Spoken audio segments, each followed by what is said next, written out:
Hello students, today we will discuss about properties of prime. So first of all, let us see some important definitions. One is unit. Unit means the least natural number 1. जो हमारे पास set होता है natural number का, उसमें जो least natural number, और natural number जो है वो कहाँ से शुरू होता है, 1 to infinity. तो जो लीस्ट नेचुरल नंबर है 1, that is called the unit. Then next prime number. A number p जिसको हम प्राइम नंबर कहने जा रहे हैं, तो p ग्रेटर देन 1. उस पर पहली कंडीशन क्या है कि एक तो वो ग्रेटर देन 1 होना चाहिए, और जो डिविजिबल होगा केवल या तो 1 से या फिर अपने आप से. Clear. A number p greater than 1 which is divisible only by 1 और इटसेल्फ इज़ कॉल्ड द. अगर d 1 के इक्वल है, ठीक है, अगर वो 1 के इक्वल है तो या डाल दो यहाँ पर, तो इसका मतलब GCD of P A equal to 1. Clear. और अगर GCD of P and A equal to 1, तो इसका मतलब P और A के बीच में कुछ भी कॉमन नहीं है. और अगर P और A के बीच में कुछ भी कॉमन नहीं है तो उस केस में इसका मतलब क्या है कि नंबर कैसे हो गए, P और A नंबर कैसे हो गए, को प्राइम हो गए. क्लियर. नाउ अब हमने कौन सा केस डिस्कस किया, व्हेन d इक्वल टू 1. अब d अगर 1 वाला है, अगर 1 है तो ये है. अब हम करते हैं अगर वो p के इक्वल है, तो अगर d p के इक्वल है तो उस केस में p a इक्वल टू किसके इक्वल हो गया, यहाँ पर p के इक्वल हो गया. अब p a, अब इसको लिखें अगर, इसका मतलब क्या है कि p को तो डिवाइड करेगा ही. इसका मतलब है p a को डिवाइड कर रहा है, p a को डिवाइड कर रहा है. तो हमारी थ्योरम क्या थी कि अगर p एक प्राइम नंबर है और a कोई भी यानी नंबर को इसके अलावा कोई दूसरा नंबर है, तो p या तो a को डिवाइड करेगा या फिर उसके को प्राइम होगा. तो पहला केस जब हमने ये ऊपर लिया हमने, तो ये आ गया यहाँ पर, ये या तो को प्राइम है या फिर p a को डिवाइड करेगा. Hence the result. Now the next theorem is every natural number greater than 1 has a prime factor. कोई भी नेचुरल नंबर जो 1 से ग्रेटर है उसका प्राइम फैक्टर ज़रूर होगा. ठीक है. तो अब हम मान लेते हैं, लेट अस सपोज आपने कोई नेचुरल नंबर ले लिया ग्रेटर देन 1. क्लियर. अब अगर आपने नेचुरल नंबर लिया ग्रेटर देन 1, तो इसका मतलब वो नेचुरल नंबर या तो एक प्राइम नंबर है या फिर कंपोजिट नंबर है, या तो एक प्राइम नंबर है या फिर कंपोजिट नंबर है. तो अगर n एक प्राइम नंबर है, अगर n एक प्राइम नंबर है तो इसका मतलब जो n है वो या तो 1 से डिवाइड होगा और एंड n से डिवाइड होगा. तो अगर क्योंकि वो प्राइम नंबर है और n से डिवाइड होगा, n से डिवाइड होने का मतलब है n उसका क्या हो गया, फैक्टर हो गया. और फैक्टर कैसा है, वो प्राइम नंबर है. तो इसका मतलब हमारा रिज़ल्ट यहाँ से प्रूव हो गया. पहला केस, अगर n एक प्राइम नंबर है तो वो n से डिवाइड होगा ही होगा, जो कि एक प्राइम फैक्टर हो गया उसका. क्लियर. अब आते हैं हम सेकंड केस पे. अगर वो प्राइम नंबर नहीं है, अगर n प्राइम नंबर नहीं है, तो प्राइम नंबर नहीं है तो इसका मतलब कैसा होगा, वो कंपोजिट नंबर होगा. कंपोजिट अगर नंबर है तो उसका 1 के अलावा और इटसेल्फ मतलब वो उस नंबर के अलावा और 1 के अलावा एक फैक्टर होगा ही होगा. तो वो हम मान लेते हैं कि लेट अस सपोज वो जो फैक्टर है वो हमारा फैक्टर क्या है, p. और हम वो फैक्टर यहाँ पर ले रहे हैं, लिस्ट फैक्टर ले रहे हैं. n का लिस्ट फैक्टर हमने मान लिया क्योंकि फैक्टर जो है वो एक भी हो सकता है और ज़्यादा भी हो सकते हैं. तो let us suppose p is the list factor of n, जो कि 1 और n के अलावा है. ठीक है. और नेचुरली जैसे फॉर एग्ज़ाम्पल अगर हम कहें 20 है, जैसे फॉर एग्ज़ाम्पल, ठीक है. अब अगर 20 है तो 20 के बहुत सारे फैक्टर हैं, 1 भी है, 2 भी है, 4 भी है, 5 भी है और 20 तो है ही, 10 भी है. उनमें जो लिस्ट फैक्टर है 1 तो होगा ही होगा, उसका जो लिस्ट फैक्टर है वो क्या है 2। तो यहाँ पर हम उसी केस को डिस्कस कर रहे हैं और ये जो 2 है वो लेस देन 20 है। ठीक है, तो हमने लिस्ट फैक्टर ले लिया, लिस्ट फैक्टर हमने मान लिया p जिसकी वैल्यू 1 से ग्रेटर है और n से लेस है। ठीक है, और नेचुरली ये जो फैक्टर आया हमारा p, लिस्ट फैक्टर लिया, ये n को डिवाइड करेगा ही करेगा। तो p की value lies between 1 to n and divides n। अब हमें क्या प्रूव करना है? हम ये प्रूव करना चाहते हैं कि कोई भी प्राइम नंबर जो 1 से ग्रेटर है उसका एक प्राइम फैक्टर होगा ही होगा। ठीक है, तो हमें ये प्रूव करना है अब कि ये जो p हमने लिया है, दैट इज़ ये जो हमने p लिया है ये कैसा है? प्राइम नंबर है, ये हमें प्रूव करना है।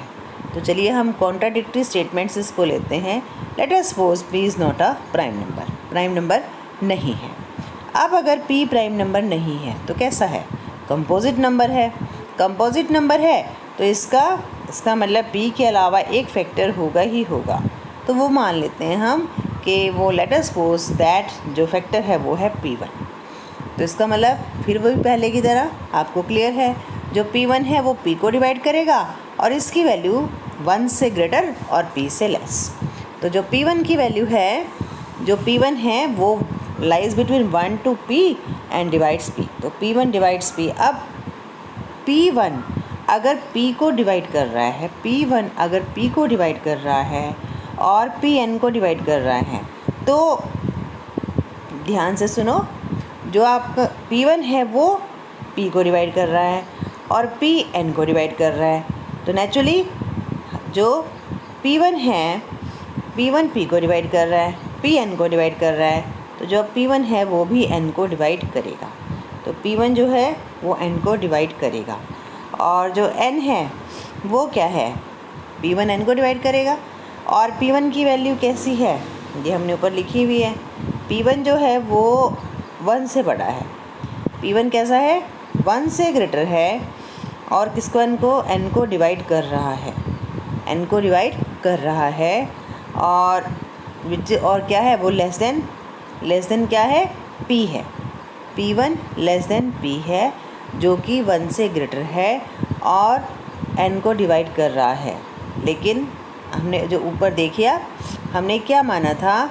हमने जो फैक्टर लिया था, ये जो हमने p लिया था, ये p कैसा लिया था? लीस्ट फैक्टर हमने लिया था, यानी कि n को डिवाइड करने वाला सबसे छोटा फैक्टर, n को डिवाइड करने वाला सबसे छोटा फैक्टर। लेकिन ये तो नहीं हो रहा यहाँ पर, तो इससे क्या आ गया? n को डिवाइड करने वाला p से भी हमारे पास एक छोटा फैक्टर यहाँ पर आ जाता है। तो ये तो कॉन्ट्राडिक्टरी स्टेटमेंट हो गई। इसका मतलब जो हम क्या लेके चले थे कि p कैसा है? Composite number. p composite number नहीं है। अब अगर p कंपोजिट नंबर नहीं है, इसका मतलब कैसा है? Prime number has the result. Now the next result theorem is, if p is a prime number and p divides ab, अगर p एक प्राइम नंबर है और p a को डिवाइड कर रहा है, तो इसका मतलब then p divides a, p या तो a को डिवाइड करेगा और या फिर b को डिवाइड करेगा। इस तरह की थ्योरम हम पहले भी कर चुके हैं, तो आई थिंक आप बड़ी आसानी से कर सकते हैं। फिर भी हम इसको एक बार रिवाइज़ करते हैं। अगर p a b को डिवाइड कर रहा है, इसका मतलब एक इंटीजर k एग्जिस्ट कर जाएगा such that a b can be written as equal to p k। ठीक है, तो चलिए हम मान के चलते हैं। ये मान लिया, अब हमें प्रूव क्या करना है कि p या तो a को डिवाइड करेगा या फिर b को डिवाइड करेगा। तो let us suppose p a को डिवाइड नहीं कर रहा। हम क्या मान के चल रहे हैं कि p a को डिवाइड नहीं कर रहा। तो हम यहाँ से प्रूव करेंगे कि अगर p a को डिवाइड नहीं कर रहा तो वो b को करेगा। नाउ अब p अगर a को डिवाइड नहीं कर रहा, इसका मतलब a और p के बीच में जो कॉमन है वो क्या है? 1। p and a equal to 1। जो GCD है a और p का वो कितना है? 1। अब GCD अगर a और p का 1 है तो इसका मतलब 1 can be written as the linear combination of a and p. It means there exist integers x and y, आप x एंड y की जगह lm या कुछ भी लिख सकते हो, such that px plus ay equal to 1। ठीक है, now multiplying both side by b से हमने दोनों साइड मल्टीप्लाई किया, तो ये कितना आ गया, pbx plus aby equal to b। अब जो यहाँ पर pbx plus aby equal to b, अब यहाँ पर ये रिज़ल्ट हमारे पास है pbx plus aby equal to b। Now here ab की वैल्यू किसके इक्वल है, p के, तो ये जो ab की वैल्यू है यहाँ डाल दो, तो ये बनेगा pbx plus pky equal to b। यहाँ से कॉमन आ जाएगा p, तो क्या बनेगा p into bx plus ky equal to b। तो यहाँ से क्या आ गया, p डिवाइड्स b। ठीक है, p डिवाइड्स b। तो फिर हमारी प्रूव हो गई। हम क्या लेके चल रहे थे कि p a को डिवाइड नहीं कर रहा, पर अगर p a को डिवाइड नहीं कर रहा तो p b को डिवाइड कर रहा है। तो इसी तरह से हम b के लिए भी मान के कि b अगर b को डिवाइड नहीं कर रहा तो वो a को डिवाइड करेगा, हम ये प्रूव कर सकते हैं। ठीक है, तो जनरलाइज वे में अगर इसी थ्योरम को हम इसका जनरलाइजेशन करें तो क्या लिखेंगे कि p अगर a1 a2 up to an ये इन नंबर्स के प्रोडक्ट को डिवाइड कर रहा है तो p कम से कम किसी ना किसी एक फैक्टर को डिवाइड ज़रूर करेगा। ठीक है, now the next theorem is important theorem है कि जो हमारे प्राइम नंबर्स हैं वो कैसे होते हैं, इनफाइनाइट होते हैं। जो प्राइम नंबर है वो फाइनाइट नहीं होते। We have to prove the number of primes is infinite. तो इसको हम कॉन्ट्राडिक्टरी स्टेटमेंट से करते हैं। लेट अस सपोज जो प्राइम नंबर्स हैं वो कैसे हैं, फाइनाइट प्राइम नंबर्स हैं। ठीक है, अब अगर नंबर ऑफ़ प्राइम्स फाइनाइट हैं तो इसका मतलब आप उनको लिख सकते हैं। ठीक है, तो मान लिया हमने कहाँ से शुरू होते हैं प्राइम नंबर, 2 से, 2 3 5 7 11। मान लीजिए जो लास्ट प्राइम नंबर है दैट इज़ p, तो 2 3 5 7 अप टू p। ठीक है, ये सारे प्राइम नंबर्स हैं। जो p है वो सबसे बड़ा ग्रेटेस्ट प्राइम नंबर है, इन सब में सबसे बड़ा। इन सब का हमने ले लिया प्रोडक्ट और जिसको हमने कहा a, तो a equal to let a equal to 2 into 3 into 5 up to p। Product ले लिया आपने प्राइम नंबर का। अब हमने एक नंबर कंस्ट्रक्ट किया b which is equal to a plus 1। एक नंबर कंस्ट्रक्ट किया b which is equal to a plus 1, यानी कि b किसके इक्वल हो गया, b इक्वल हो गया 2 into 3 into 5 into up to p plus 1। ठीक है, नाउ अब नेचुरली जो b है उसकी वैल्यू 1 से ग्रेटर होगी क्योंकि वो a प्लस 1 है, और a जो था वो क्या था, प्रोडक्ट ऑफ प्राइम नंबर्स, तो वैल्यू जो है वो 1 से बड़ी होगी। अब अगर b की वैल्यू 1 से ग्रेटर है तो अभी हमने ये थ्योरम क्या प्रूव करी है कि कोई भी जो नंबर है जो 1 से ग्रेटर है, जो 1 से ग्रेटर है उसका प्राइम फैक्टर एग्जिस्ट करेगा। ठीक है, तो इसका मतलब जो b है ग्रेटर देन 1 है उसका प्राइम फैक्टर एग्जिस्ट करेगा, जिसको हम मान लेते हैं let us suppose that is equal to q। तो अगर जो q है वो प्राइम फैक्टर है b का, तो जो q है वो b को डिवाइड करेगा।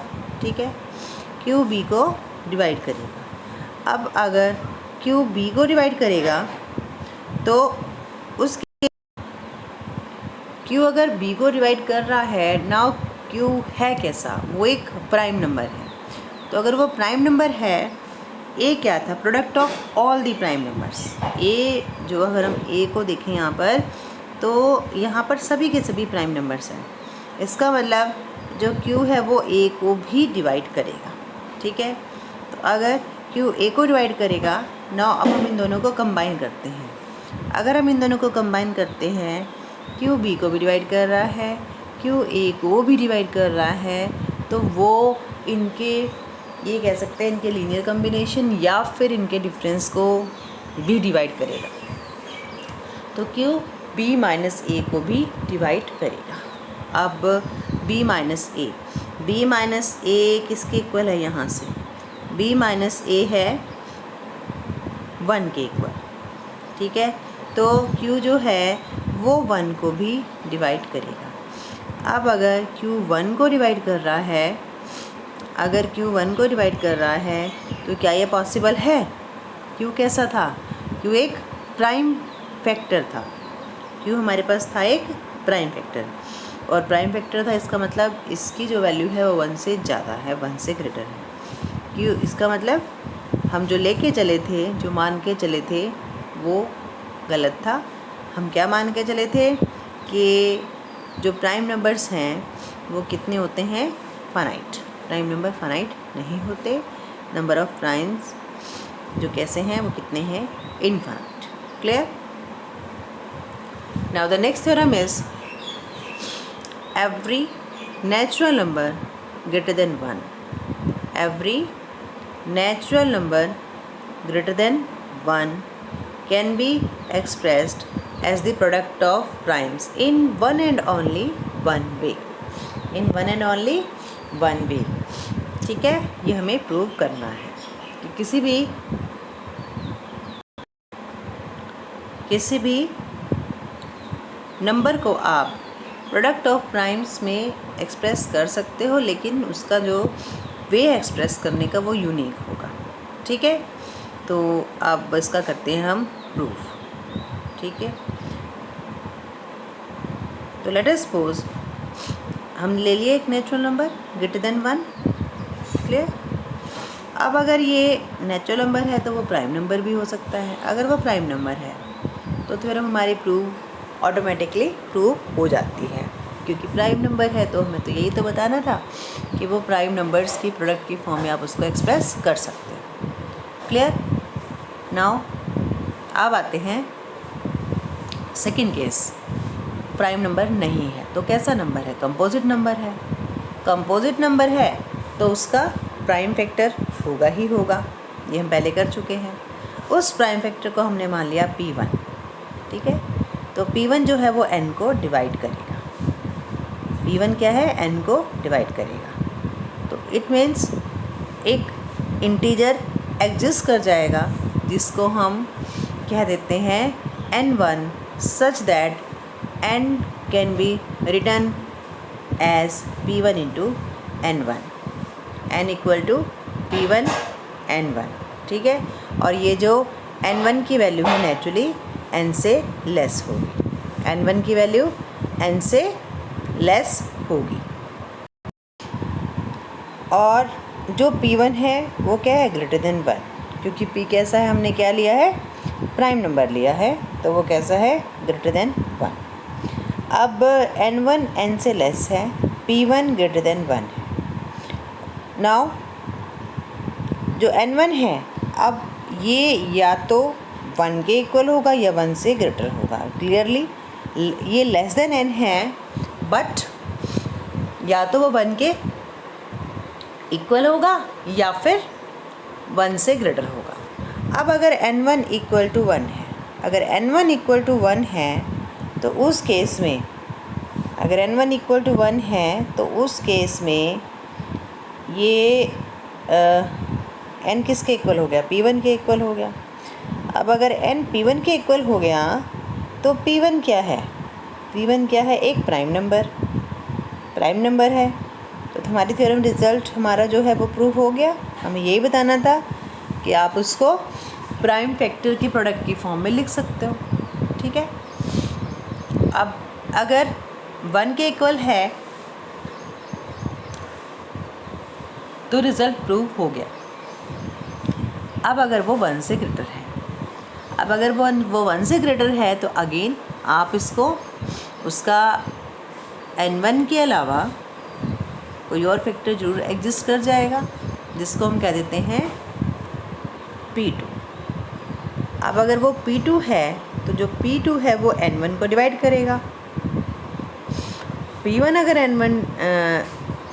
P2 n1 को डिवाइड करेगा, then n1 can be written as P2 N2, P2 N2 एक इंटीजर एग्जिस्ट कर जाएगा जिसको हमने क्या कह दिया, N2 कह दिया। और ये जो N2 है ये N1 से नेचुरली कैसा है, लेस है। N2 N1 से कैसा है, लेस है। और P2 क्या है, ग्रेटर देन 1। ठीक है। अब आप यहाँ पर नाउ N किसके इक्वल है, N हमारे पास इक्वल है P1 N2 के, ठीक है, सॉरी P1 N1 की। और N1 की वैल्यू भी है हमारे पास, ये वैल्यू हम यहाँ डाल देते हैं। तो क्या आ गया, P1 P2 N2। ठीक है। अब अगेन फिर वही केस, अगर हमारा ये जो N2 है ये 1 है, अगर N2 कैसा है 1, तो उस केस में N2 अगर 1 है तो N किस 1 है अगर, तो N क्या आ गया, P1 P2। P1 भी एक प्राइम नंबर है, P2 भी एक प्राइम नंबर है। तो ये तो आगे हमारे पास प्रोडक्ट आ गया प्राइम वेक्टर्स का, रिज़ल्ट प्रूव हो जाएगा। और अगर वो 1 से ग्रेटर है तो यही प्रोसेस हम दोबारा से रिपीट करेंगे। और तो ये N किसके इक्वल आ जाएगा, इसी प्रोसेस से अगर आप इसको कंटिन्यू करोगे तो क्या आ जाएगा, N equal to P1 P2 P3 into N3। ठीक है। और नेचुरली अब आप देखो फैक्टर आप बनाते जा रहे हैं, जो N1 है वो N2 से ग्रेटर आएगा, N2 जो है वो N3 से ग्रेटर आएगा, और N3 कैसा आएगा, ग्रेटर देन 1। यानी कि ये जो सीक्वेंस है N1 N2 N3 ये एक डिक्रीजिंग सीक्वेंस बन जाएगी नेचुरल नंबर की, क्लियर। और डिक्रीजिंग सीक्वेंस हो जाएगी और ये प्रोसेस कहीं ना कहीं जाके एक फाइनाइट नंबर ऑफ स्टेप्स के बाद ये प्रोसेस हमारा क्या हो जाएगा, टर्मिनेट हो जाएगा, क्लियर। फैक्टर आप बनाते जाएंगे तो कहीं ना कहीं वो टर्मिनेट होगा। तो हम मान लेते हैं कि मान लीजिए आफ्टर आर स्टेप्स ये जो प्रोसेस है ये टर्मिनेट हो जाएगा। तो N can be written as N equal to P1 P2 P3 up to PR। ठीक है। तो यह आ गया N हमारा जो एक्सप्रेस हो गया वो किस में हो गया, प्रोडक्ट ऑफ प्राइम्स में। अब हमने ये तो हमारा प्रूव हो गया कि आप उसको प्राइम नंबर्स की प्रोडक्ट के फॉर्म में एक्सप्रेस कर सकते हो, क्लियर। लेकिन अब हमें क्या प्रूव करना है, अभी इसमें रहती है यूनिकनेस कि ये जो हमने प्रोडक्ट लिखी है ये यूनिक है, ये नहीं कि कोई और कम्बिनेशन भी है प्राइम नंबर्स का जिसमें आप N को रिप्रेजेंट कर सकते हो। तो हम मान के चलते हैं, कॉन्ट्राडिक्टरी स्टेटमेंट लेके चलते हैं। तो let us suppose there is another set है प्राइम नंबर्स का, say Q1 Q2 up to Q1 Q2 up to QS such that N equal to Q1 Q2 up to QS। ठीक है। तो हमने यहाँ पे क्या लिया कि दूसरे प्राइम नंबर्स लिए, वो नंबर कितने हैं, Q1 Q2 और Q के फॉर्म में है, वो S फैक्टर्स है टोटल। तो एक तो हमें ये प्रूव करना है, हम क्या लेके, पहले हमारे पास कितने आए थे, R फैक्टर आए थे, अब हम क्या लेके चल रहे हैं, S। तो एक तो हम ये दिखाएंगे कि ये सेम है, R और S दोनों कैसे हैं, सेम। और फिर हम ये भी शो करेंगे कि ये जो हमारे पास प्राइम फैक्टर्स आए हैं P1 P2 PR ये किसके इक्वल हैं, Q1 Q2 QS के इक्वल हैं। ठीक है। अब N जो है इन दोनों की ही प्रोडक्ट N के इक्वल है, इसका मतलब P1 P2 up to PR equal to Q1 Q2 up to QS, clear.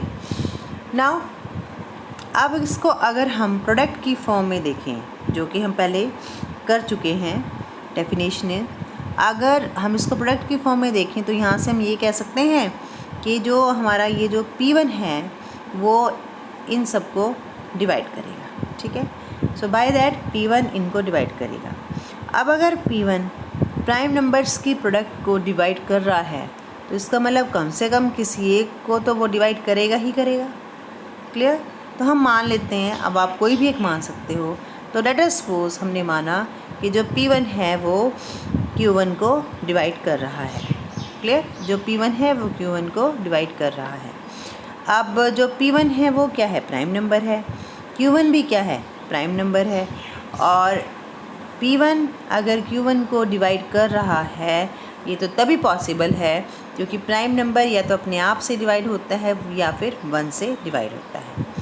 अब इसका मतलब अगर P1 Q1 को डिवाइड कर रहा है, P1 भी प्राइम नंबर है, तो इसका मतलब P1 1 के इक्वल नहीं है क्योंकि वो प्राइम नंबर है।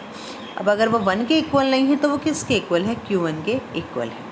तो यहाँ से क्या प्रूव हुआ कि जो P1 है वो Q1 के इक्वल है। अब अगर P1 Q1 के इक्वल है तो अब लगा लो यहाँ पर, अब बाकी सब लिख दीजिए, तो दोनों तरफ से P1 कैंसिल हो जाएगा, तो क्या बचेगा हमारे पास? P2 P3 PR equal to Q2 Q3 QS। ठीक है, अब ये फिर बात तो वही है। अब हम फिर ऊपर वाले स्टेप पे अगर दोबारा से इसको डिस्कस करें तो यहाँ से क्या आ गया अब हमारे पास कि जो डिवीज़न एल्गोरिथम की हेल्प से हम क्या कह सकते हैं कि जो P2 है वही सारी प्रोडक्ट को डिवाइड करेगा। तो फिर वही आ जाएगा कि किसी एक को डिवाइड करेगा तो हम मान लेंगे कि P2 Q2 को डिवाइड करेगा और वो प्राइम नंबर हैं, तो P2 इक्वल टू Q2। ठीक है, तो इस तरह से ये प्रोसेस हमारा आर्गुमेंट चलता रहेगा। ठीक है, तो हम प्रूव कर सकते हैं कि जो PI है ईच PI किसी ना किसी QJ के किसी ना किसी एक को डिवाइड करेगा ही करेगा, किसी ना किसी एक के इक्वल है। क्लियर?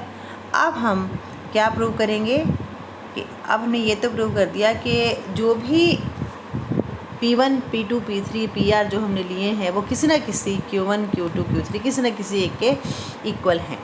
फाइनली हमें ये प्रूव करना है कि जो R है वो मतलब ये नंबर में भी सेम है। R इक्वल टू S हमें प्रूव करना है। तो लेट अस सपोज हम मान के चलते हैं कि R इक्वल टू S नहीं है, जो R है वो ग्रेटर देन S है। अब अगर R ग्रेटर देन S है तो इसका मतलब R क्या है? Greater than S। तो इसका मतलब R ग्रेटर देन S है, तो ये जो इसका मतलब हमने S फैक्टर यहाँ से निकाल लिए और बाकी हमने ये यहाँ लिख लिए P1 P2 up to PS और फिर अलग कर लिया PS प्लस 1 से PR तक हमने ले लिया। ठीक है, अब ये सारे के सारे अब यहाँ से क्या बना कि जो P1 है वो Q1 के इक्वल है, P2 Q2 के इक्वल है, P3 Q3 के इक्वल है, PS QS के इक्वल है। तो बाकी क्या बच गए? बाकी बच गए हमारे ये, बाकी कितने बच गए हमारे यहाँ से? ये सारे बच जाएंगे PS plus 1 up to PR, क्योंकि बाकी सब कैंसिल होते चले जाएंगे। तो ये किसके इक्वल आ गए? 1 के इक्वल आ गए। PS plus 1 PS plus 2 up to PR that is equal to 1। अब अगर इनके प्रोडक्ट 1 के इक्वल है तो क्या ये कॉन्ट्राडिक्टरी स्टेटमेंट नहीं है? ये तो कॉन्ट्राडिक्टरी स्टेटमेंट है क्योंकि ये सारे क्या हैं? प्राइम नंबर्स हैं, और ये सारे के सारे प्राइम नंबर्स हैं। और प्राइम नंबर क्या होते हैं? Greater than 1। तो इसका मतलब इनकी जो प्रोडक्ट है वो 1 के इक्वल नहीं हो सकती। अब अगर इनकी प्रोडक्ट 1 के इक्वल नहीं हो सकती, इसका मतलब जो हमने माना था कि जो R ग्रेटर देन S है वो रॉन्ग है। ठीक है, R ग्रेटर देन S नहीं हो सकता। सिमिलरली अब अगर R ग्रेटर देन S नहीं है तो क्या लेके चलेंगे हम? Late us suppose S greater than R। अब अगर आप S ग्रेटर देन R लेके चलते हो तो सेम आर्गूमेंट आएगा, तो वहाँ से भी यही कॉन्ट्राडिक्टरी स्टेटमेंट आ जाएगी। तो इसका मतलब अगर वो ना R S से लेस है ना ही R ग्रेटर देन S है, तो क्या बचा कि हमारे पास R इक्वल टू S है। It means this representation is unique. बाकी की जो थ्योरम्स हैं वो हम अपने नेक्स्ट लेक्चर में डिस्कस करेंगे।